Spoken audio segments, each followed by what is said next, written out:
대림절의 네 번째 주일입니다. 강단의 마지막 네 번째 초를 밝혔습니다.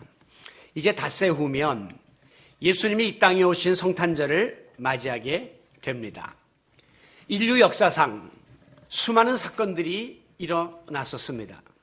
그러나 하나님의 아들이신 예수 그리스도가 인간을 구원하기 위해서 육신을 입고 땅 위로 내려오신 성육신의 사건, 이 인카네이션의 사건만큼 인류 역사상 가장 크고 위대한 사건은 없었다고 생각됩니다. 자, 그렇다면 2000년 전에 아기 예수님이 이 땅에 오실 때에 그 누구가 가장 그 예수 그리스도를 감격적으로 기쁨으로 맞이했을까요? 저는 그것은 마땅히 예수님을 자기 몸에 10달 동안이나 품고 계셨던 육신의 어머니인 마리아였을 것이다. 그렇게 생각합니다. 왜냐하면 그는 자기 몸을 통해서 메시아가 탄생될 것을 하나님께로부터 약속받았고 실제로 그 아기를 잉태하고 출산하는 과정을 몸소 체험했기 때문입니다. 우리가 집안에서도 새 생명이 태어나면 누가 가장 감격스럽고 또 기쁘겠습니까? 그 아기를 10달 동안 품고 있었던 엄마예요. 아버지는 그냥 괜히 으쓱거리면서 코만 벌렁벌렁거리고 돌아다니지 진짜 감격스러운 것은 그 어머니입니다. 흔히들 마리아가 육체적으로 하나님께 쓰임받았다는 이 사실은 굉장한 축복입니다 라고 말씀을 합니다. 그러나 저는 그건 말하기는 쉽지 그 한 처녀에게 있어서 이 일은 엄청난 두려움이었고 고통이었다고 생각합니다. 상상을 초월하는 희생이었다고 여겨집니다. 마태복음 1장 18절에 보면 마리아가 요셉과 약혼하고 동거하기 전에 성령으로 잉태된 것이 나타났더니 라고 기록합니다. 다시 말하면 아직껏 남자를 알지 못하던 처녀의 몸에 갑자기 태기가 보였다는 거죠. 여러분 이거 입장 바꿔놓고 생각하면 이 보통 일이 아닙니다. 이것은 엄청난 충격과 두려움에 빠질 수밖에 없는 그런 상황에 마리아가 처해 있었음을 보는 거죠. 이거 인간적으로 어디 축복이라고 말할 수 있습니까? 정말 극단적으로 말하면 저주에 가까운 것이죠. 무엇보다도 아직까지 잠자리를 같이 하지 못했던 이 약혼자 요셉에게 이 상황을 어떻게 설명하고 이해시킬 수 있을까? 마리아는 심각한 고민에 빠질 수밖에 없었습니다. 그런데 마리아의 몸에서 이상한 낌새를 알아채리게 된 요셉은 마태복음 1장 19절에 보면 이 일을 드러내지 않고 가만히 끊고자 했다 그랬어요. 다시 말하면 이 사실이 만약에 드러나게 되고 확장되면 마리아는 결국 사회에서 매장되고 심지어 돌에 맞아 죽을 수도 있는 입장이니까 차라리 내 선에서 함구하고 그냥 이것을 물러서는 것이 좋겠다. 정리를 하려고 생각한 것이죠. 어쩌면 현명한 요셉의 판단이었습니다. 그런데 이 같은 요셉에게도 주님의 사자가 나타나서 마리아가 잉태하기는 성령으로 된 것이다. 그리고 그가 아들을 낳으니 그 이름을 예수라 하라. 그리고 이 예수는 자기 백성을 그 죄에서 구원할 자이라고 하는 놀라운 사실을 선포합니다. 결국 요셉은 이 말을 듣고 마리아를 아내로 맞이합니다. 그러나 여전히 속으로는 찜찜하고 부담스러웠을 것이에요. 내 피가 섞이지 않은 아기가 내 아내의 몸에 있다는 사실 자체가 받아들여지기가 어려웠을 것이라는 겁니다. 이런 측면에서 인간적으로 보면 요셉과 마리아는 공히 참 기구한 운명을 타고난 사람들이라고 볼 수가 있습니다.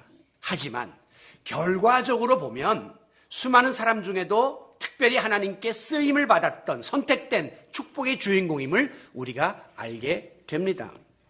그렇기 때문에 오늘 본문 28절에 보면 천사 가브리엘이 나타나서 마리아에게 내가 아기를 가졌다고 하는 수태고지를 할 때에 뭐라고 말했냐면 은혜를 받은 자여 평안할지어다. 마리아에게 너 은혜를 많이 받은 자다라고 이야기했습니다. 30절 무서워 말라 내가 하나님께 은혜를 입었느니라. 하나님의 은혜를 많이 입은 자라고 이렇게 표현합니다. 뿐만 아니라 이제 뒤에 가보면 42절에 엘리사벳이라는 여인이 등장하는데요. 엘리사벳이 마리아를 향해서 여자 중에 내가 복이 있도다 라고 축복했고요. 또 45절에 보면 주께서 하신 말씀이 반드시 이루어지리라고 믿은 그 여자에게 복이 있도다. 그 여자가 바로 마리아거든요. 그러니까 마리아에게 복이 있다라고 이야기합니다. 즉 마리아는 하나님의 은혜를 받은 자였고 하나님의 축복을 받은 자로 결론을 짓게 되는 것입니다. 여기에서 우리는 당시 하나님이 그 유다 땅에 수많은 여인들이 살고 있었을 터인데 왜 하필이면 마리아를 택해서 하나님이 사용했을까? 의문을 한 번쯤 가져볼 만하지 않습니까? 왜 마리아인가? 이 같은 의문에 대해서 어떤 사람은 말하기를 이 마리아는 원체 믿음이 좋았고 또 성품이 훌륭했기 때문에 하나님이 그녀를 택했다. 이렇게 주장하는 사람도 있습니다. 가톨릭 이쪽에 가깝죠. 그런데 이제 우리 개신교 쪽은 마리아의 신앙과 인품이 훌륭해서가 아니라 전적인 하나님의 은혜를 입어서 그녀가 택함을 받은 것이다 라고 보고 있습니다. 즉 마리아가 예수님의 육신의 어머니가 된 것은 마리아의 거룩함과 마리아의 탁월함 때문이 아니라 하나님께서 선택의 은혜를 베풀어 주었고 마리아는 그냥 그 은혜를 받은 것뿐이다 라고 하는 말씀이죠. 이렇게 보면 마리아가 하나님께로부터 은혜로 선택받은 것은 맞습니다. 그러나 마리아에게도 그 선택을 받을 만한, 은혜를 받을 만한, 복을 받을 만한 점이 있었음을 우리가 인정해야 합니다. 우리가 세상에서도 이렇게 어떤 사람이 복을 받으면 사람들이 뭐라고 말하냐면 그 사람은 참 복을 받을 만한 사람이야. 복을 받을 만한 일을 했어. 복을 받을 만한 자격이 있어. 그렇게 이야기하죠.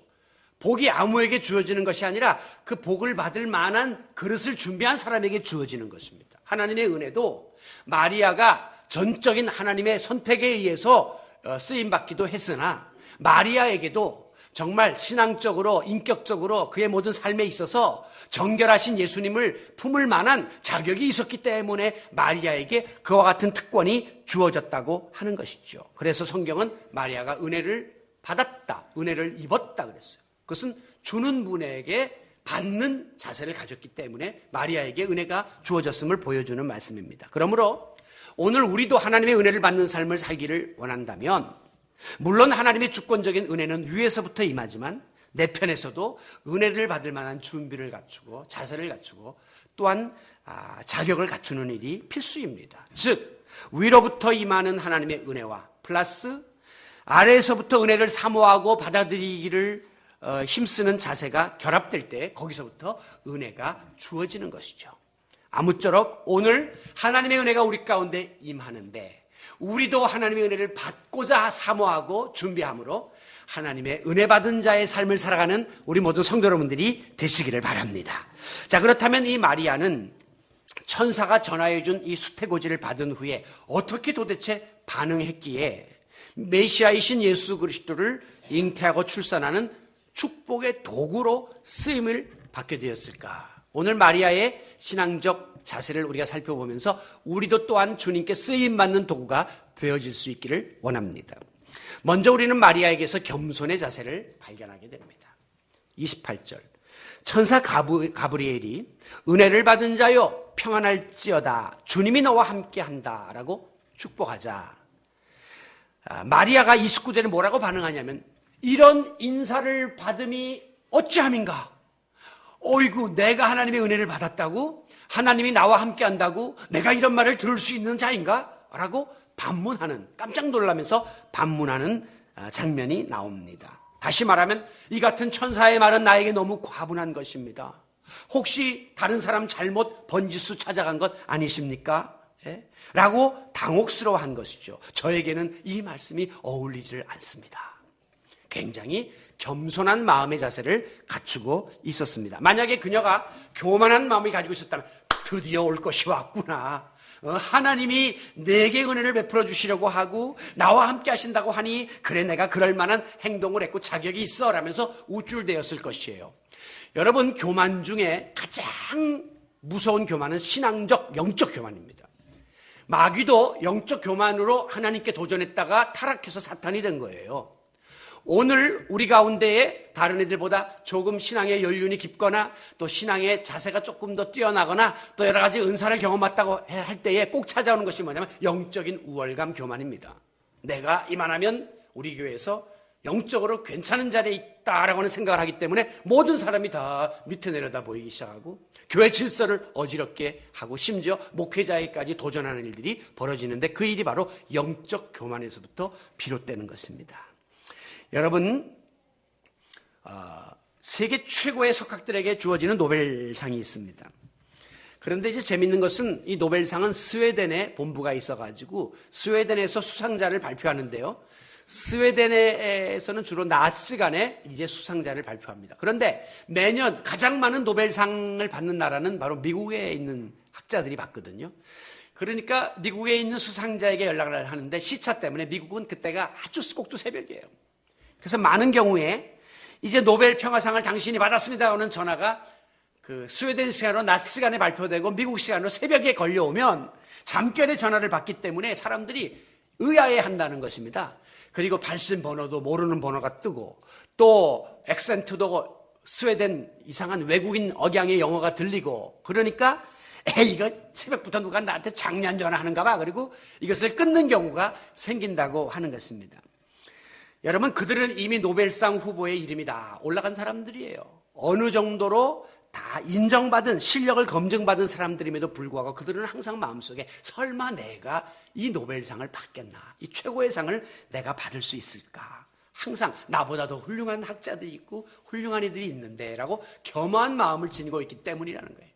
새벽에 전화 오자 이럴 줄 알았수다, 내가 안 받으면 누가 받으랴, 이게 아니라 내가 아니죠, 잘못 걸려온 전화죠, 설마 이럴 수가 있을까요? 라고 반문한다는 것이죠. 여러분, 신앙도 마찬가지입니다. 겸손은 성숙한 믿음의 증거입니다. 정말 익은 벼가 더 머리를 숙이듯이 우리가 하나님 안에서 모든 것을 갖출수록 더 겸허한 마음의 자세를 갖춰나가는 성도 여러분들이 되시기를 바랍니다. 이 히브리 사람들은 천사가 와서 내게 말씀을 전한다, 이거는 그들이 그토록 바랬던 소원이고 평생 최고의 특권이고 영광이고 자랑으로 여겼습니다. 한 사람이 세상을 살아가면서 천사가 자기에게 와서 말씀하는 일을 경험할 일이 거의 없거든요. 그런 것을 굉장히 사모했어요. 그런데 지금 마리아는 자기 눈앞에 가브리엘 천사가 나타났습니다. 그리고 천사가 놀라운 소식을 전하고 있습니다. 그럼에도 불구하고 이런 말씀을 하심이 어찌입니까? 내가 아닌 것 같습니다. 내가 이런 말을 들을 자격이 없습니다. 라고 스스로를 낮추며 겸손한 자세를 유지하고 있었던 것입니다. 뿐만 아니라 뒤에 38절에 보면 이 마리아는 자기를 가리켜서 주의 여종 이온이 말씀대로 이루어지리다 라면서 자기를 가리켜서 나는 주님의 여자 종에 불과합니다 라고 표현합니다. 과거 우리가 읽던 개역 성경에 보면 주의 계집종 이온이 그렇게 이야기해요. 계집이라는 것은 여자를 비하하는 속어예요. 자기를 최대한 낮추고 있는 것입니다. 여러분, 바로 그 겸손의 자세가 마리아가 예수님을 품을 수 있었던 가장 큰 비결이었습니다. 왜? 우리 하나님은 높고 높은 하늘 보좌를 박차고 낮고 낮은 인간 세계에 인간의 몸을 입고 비천한 모습으로 오시기까지 낮아지셨거든요. 우리 예수님은 바로 그 낮은 자리에 오셨기 때문에 가장 겸손한 자의 배를 빌려서 이 세상에 태어나기를 원했던 것입니다. 여러분, 오늘 우리의 마음속에 끊임없이 솟아나는 우월감, 다른 사람을 무시하는 교만, 이런 것들을 날마다 다스려 나가야 됩니다. 이거는 인간의 본능 중에 하나이기 때문에 끊임없이 솟아나는데 끊임없이 다스려 나가야 할 의무가 우리에게 있음을 깨닫고 마리아처럼 겸허한 마음의 자세, 겸손한 마음 자세를 지님으로 우리의 마음밭이 오시는 주님을 맞이하기에 부끄러움이 없는 성도 여러분들이 되시기를 바랍니다. 자, 마리아가 지녔던 두 번째 자세를 배울까요? 그것은 바로 믿음의 자세였습니다. 31절에 보면 천사가 말하기를 보라, 내가 잉태하여 아들을 낳을 것이니 이름을 예수라 하라. 마리아도 처음에 깜짝 놀랐습니다. 아니, 내가 지금 약혼을 했지만 육체관계가 없는 사람인데 어떻게 내가 아들을 낳을 수 있단 말인가. 그래서 34절에 반문하죠. 나는 남자를 알지 못하는데 어떻게 이런 일이 일어날 수가 있단 말입니까? 라고 묻습니다. 이것은 상식적으로 당연한 반응이에요. 잘못된 그런 반응이 아닙니다. 여러분, 우리가 흔히 성경에 나오는 여러 가지 하나님의 능력, 기사 이적 같은 것을 받아들이기가 어려울 때가 있습니다. 특별히 불신자들, 초신자들이 이제 성경에 나오는 기사 이적을 굉장히 궁금하게 의문점을 가지고 생각하는데, 그들이 질문할 때 항상 뭐라고 물으면 어떻게? 어찌? how 영어에서 how. 합리적으로 이게 어떻게 있을 수 있느냐라고 하는 이 문제에 걸리는 것이죠. 다시 말하면 어떻게 하나님이 말씀으로 천지를 지으시고 인간을 만드셨으며 어떻게 홍해가 갈라지고 만나 메추라기가 그 이스라엘 백성이 100만 명이라는데 그 매일 동안 어떻게 그게 한 번에 내릴 수가 있느냐. 이게 말도 안 되는 소리다 이게요. 어떻게 사람이 성령으로 잉태된다는 게 말이 되냐 이게 생리적으로. 어떻게 물이 변하여 포도주가 되고 오병이어로 5천 명이 먹으며 어떻게 죽은 자가 살아나는 일어나냐 이게요. 이 성경에는 온갖 말도 안 되는 이야기들이 가득 차 있다고 성경을 비하하고 불신합니다. 이것은 인간의 이성과 논리와 과학과 지식으로 정확하게 증명될 수 없으면 받아들일 수 없다고 하는 인간의 끊임없는 반응이었어요. 이런 것이 인간에게 과학을 발달하게 하고 의학을 발달하게 하고 논리학을 발달하게 하고 수사학을 발달하게 하는 이점도 가져왔어요. 왜? 증명하려다 보니 how, 어떻게 풀어나가다 보니까 답이 나온 거죠. 그런데 여러분, 우리가 사는 이 세상에는 우리가 어떻게라고 질문을 던진다고 풀어질 수 있는 모든 일이 다 풀어질 수 있습니까? 그렇지 않아요. 세상에는 불가사의한 일들이 있고 기적적인 일들이 얼마든지 일어난다는 것입니다. 10층에서 떨어지면 죽어야 돼요. 그런데 10층에서 떨어진 아기가 살아요. 기적입니다. 여러분, 이 의사가 의학적으로 당신은 끝입니다. 이제는 사망 선고 한 달밖에 못 삽니다. 그러면 죽어야 돼요. 의학에 의해서. 그런데 그들이 생명을 연장받습니다. 의사가 사진을 찍어보고 깜짝 놀랍니다. 어째 이런 일이 벌어졌습니까? 자기 입으로 어떻게 이런 일이 벌어졌습니까?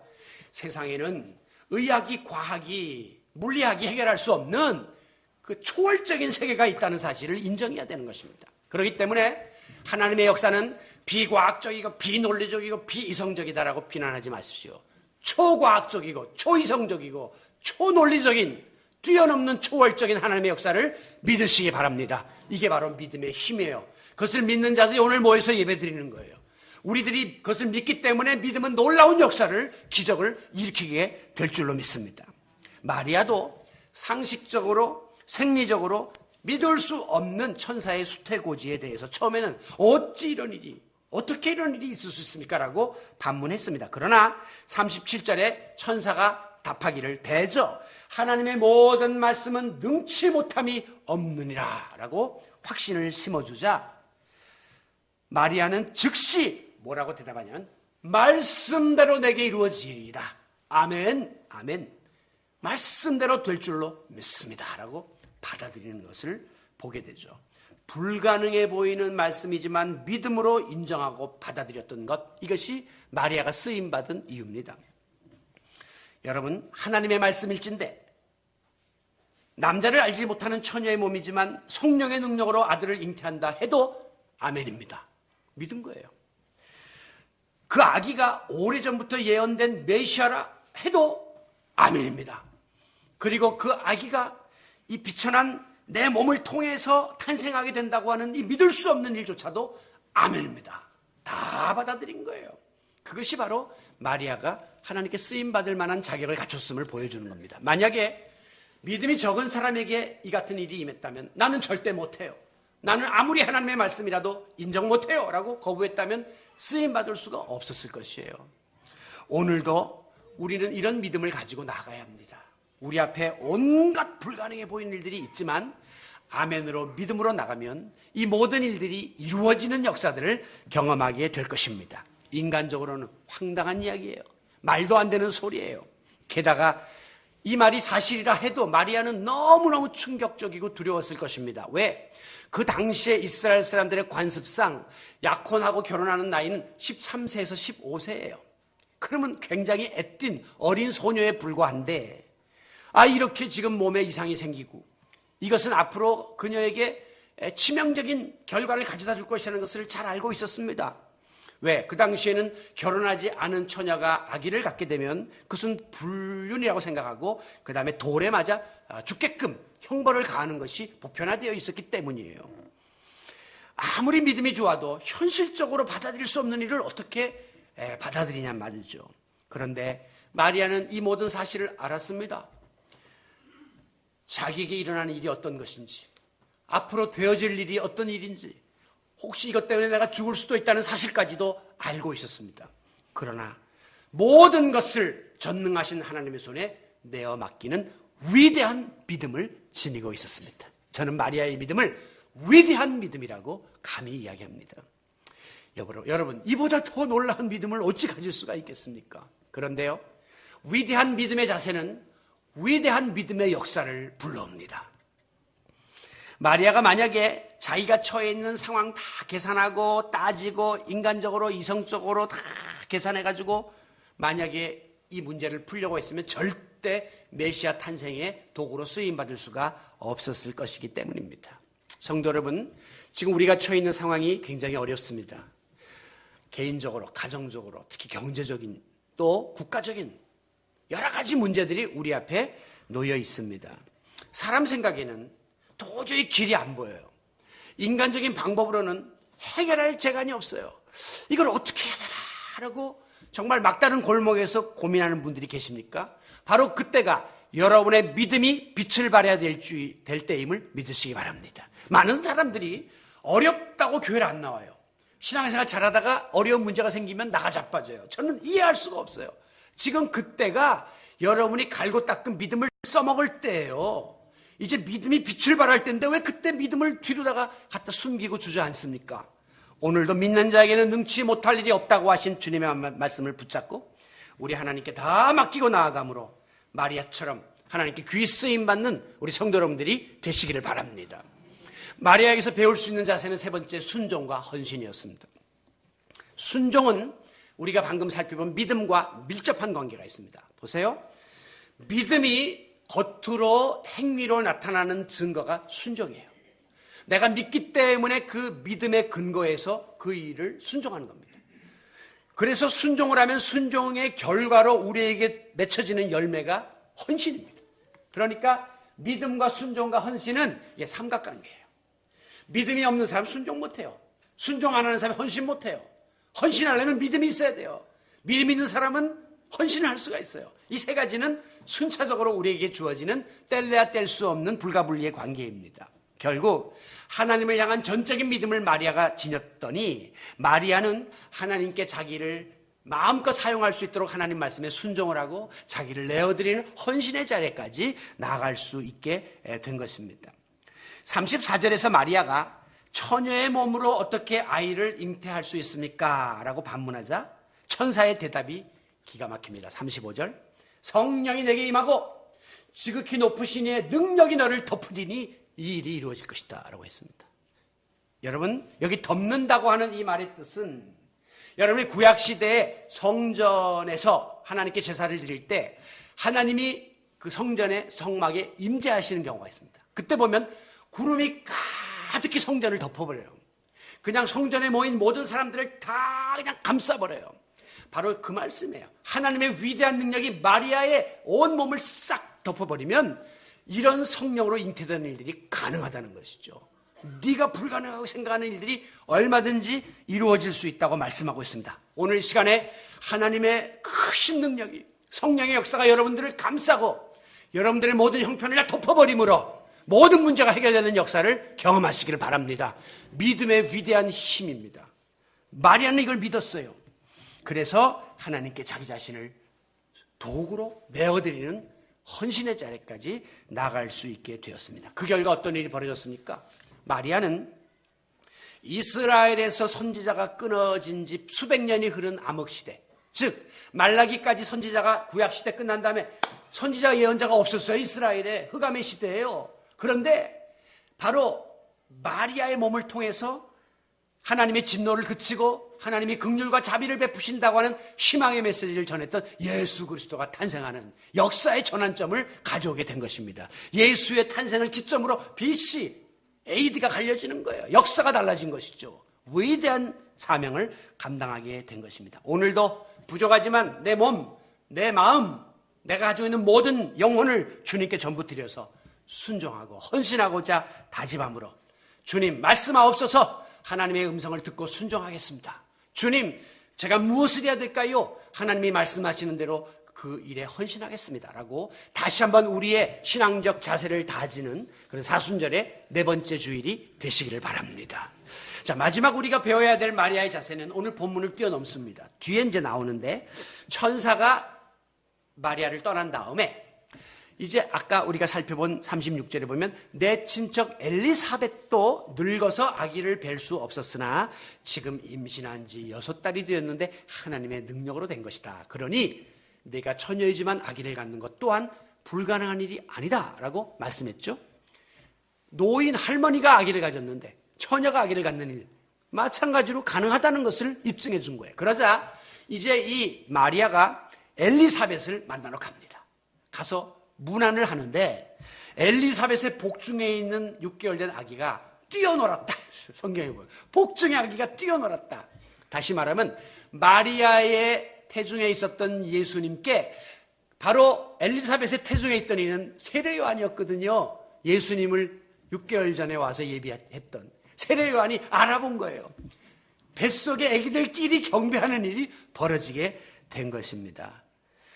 여러분, 마리아는 그렇구나, 정말 천사의 말대로 놀라운 기적이 벌어졌구나 라고 하는 일을 확신하고 오늘 다 읽진 않았지만 본문 뒤에 46절부터 유명한 내 영혼일 주를 찬양하며 라고 하는 마리아 찬가, 마리아 챈트가 나오고 있습니다. 다시 말하면 내 몸을 통해 메시아가 탄생할 것이라는 사실에 대해서 감격하며 하나님께 영광을 돌리는 노래를 불렀던 것입니다. 이 찬양 속에는 마리아가 이 땅에 오실 메시아를 얼마나 간절히 기대하고 사모하는지가 담겨져 있습니다. 아울러 메시아를 기다릴 뿐 아니라 그 메시아가 오셔서 행하실 사역에 대한 기대감이 잔뜩 묻어 있는 것이 바로 46절부터 나오는 메시아 찬가예요. 마리아의 찬가예요. 51절 하반절 부분적으로 좀 보시면 그의 팔로 힘을 보이사 마음의 생각이 교만한 자들을 흩으셨고 권세 있는 자를 그 위에서 내리치셨으며 비천한 자를 높이시고 줄이는 자들을 좋은 곳으로 배불리셨으며 부자는 빈손으로 보내셨도다 하는 이 메시아가 와서 행하실 일에 대해서 찬송을 하는데 이 구절을 보는 순간 제가 이사야 61장이 떠올랐어요. 그래서 찾아보니까 이사야 61장에 앞으로 메시아가 오면 가난한 자에게 아름다운 소식을 전하게 하사 마음이 상한 자를 고치고 포로된 자에게 자유를, 갇힌 자에게 높임을 주실 것이다. 메시아가 오셔서 할 일을 그대로 마리아는 기대하면서 하나님을 찬양했던 것입니다. 여러분, 이와 같은 이 마리아의 찬양은 오늘 우리에게도 적용되어야 합니다. 오늘 우리는 예수 그리스도께서 사랑해 주러 오셔서 우리를 죄에서 구원하시고 자유케 하셨다고 하는 이 구속의 은총을 날마다 감사해야 돼. 감사하는 찬양을 하나님께 드리며 살아가시기를 바랍니다. 또한 지난주도 말씀드린 것처럼 이 대림절은 이미 오신 초림의 예수님을 기다리는 일과 동시에 다가오실 재림의 주님을 기다린다고 했는데 오늘 저와 여러분들은 장차 주님이 재림주로 오셔서 행하실 위대한 일, 놀라운 일들을 기대하며 하나님을 찬양하는 일을 쉬지 말아야 하는 것입니다. 구속의 은총을 찬양하고 재림주로 오실 우리 주님을 찬양하는 삶이 우리의 남은 생애 동안 우리의 입술을 통하여 심령을 통하여 하나님께 드려질 수 있기를 바랍니다. 마지막으로 미셸 퀘스트라고 하는 사람이 쓴 시 중에 예수님과 시인이 나누는 대화의 표현 중에 일부를 소개합니다. 아들아, 예수님이 말씀하시는 거예요. 예라고 대답해다오. 내가 이 세상에 오기 위해서는 마리아의 예라는 대답이 필요했듯이 너의 예라는 대답이 필요하단다. 지금도 하나님은 우리를 향하여 마리아가 올 때 마리아가 예했기 때문에 내가 그의 몸을 통하여 이 세상에 오는 그런 놀라운 일을 이룬 것처럼 오늘 너희들도 예해야 될 부분들이 있다고 우리를 향해서 주님의 일을 감당할 만한, 주님의 덕으로 쓰임받을 만한 그런 자들을 찾고 계십니다. 마지막 때 누가 나를 위하여 갈꼬라고 우리 주님이 부르고 계십니다. 이 시대에 마리아를 찾고 계시다고 하는 것이죠. 본문의 주인공 마리아는 도저히 있을 수 없는 자기 상황 속에서도 자기 생각이나 자기 입장이나 자기의 형편을 다 뒤로 한 채 하나님의 뜻을 앞세우고 하나님의 뜻에 순종함으로 예라고 대답했습니다. 그러므로 마리아는 두말하지 아니하고 예수님을 자기 몸에 품는 놀라운 일을 감당하는 성탄의 도구가 될 수 있었던 것이죠. 오늘 저와 여러분이 부족하지만 부끄럽지만 자격이 없지만 우리 주님께서 우리를 깨끗하게 닦아서 주님의 도구로 사용하고 계시다면 여러분 자신을 주님 앞에 드리고 주님 앞에 헌신하고자 하는 각오가 바로 이 성탄의 계절에 우리 가운데 있어지기를 원합니다. 마리아처럼 나 자신을 낮추는 겸손의 마음, 그리고 하나님 말씀에 대한 전적인 믿음을 지니고, 이게 바로 은혜 받을 만한 자의 하나님의 도구가 될 수 있는 자의 자격이에요. 겸손과 믿음, 그리고 하나님의 뜻에 순종하고 헌신하고자 하는 자세를 지닐 뿐 아니라 하나님의 놀라우신 사역을 날마다 찬양하며 살아가므로 어떤 모양으로든지 간에 하나님이 기뻐하시는 일에 한 모퉁이 귀하게 쓰임받는 우리 모든 성도 여러분들이 되시기를, 지금도 우리를 향하여 예라고 대답하는 자들을 애타게 기다리고 계실 예수 그리스도의 이름으로 축원합니다.